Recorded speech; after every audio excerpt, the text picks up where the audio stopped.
Are mutant genes dominant or recessive? Have you ever wondered how mutant genes work in superhero movies? The question of whether these genes are dominant or recessive is fascinating. In many superhero stories, mutant genes are shown as dominant traits. This means that if a character has the mutant gene, their superpowers usually show up, even if they only have one copy of that gene. Take the X-Men franchise, for example. Characters in this universe carry a special gene, often referred to as the X gene. This gene grants them extraordinary abilities. When a person has just one copy of the mutant gene, they typically exhibit mutant powers. This explains why a child can inherit powers from just one mutant parent. It also helps us understand why mutant traits often run in families. In superhero lore, the inheritance of mutant powers is more reliable than what you might expect from regular genetics. It is sometimes described as more dominant than dominant. This means that the mutant gene's expression is strongly favored in offspring.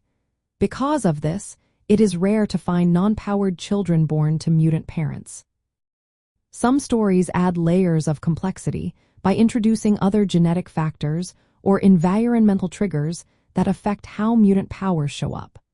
However, the core idea remains that the mutant gene is usually treated as dominant. This simplifies storytelling and keeps the focus on the exciting aspects of mutant abilities. On the other hand, recessive genes requiring two copies to express a trait.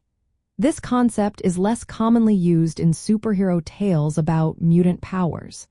If recessive genes were the norm, we would see powers appearing less frequently, which would make the stories less dramatic. From a scientific standpoint, dominant genes express traits when only one allele is present. Recessive genes need two copies to show a trait. Superhero movies simplify this by making mutant genes dominant. This ensures that mutant abilities are clear and impactful in the story.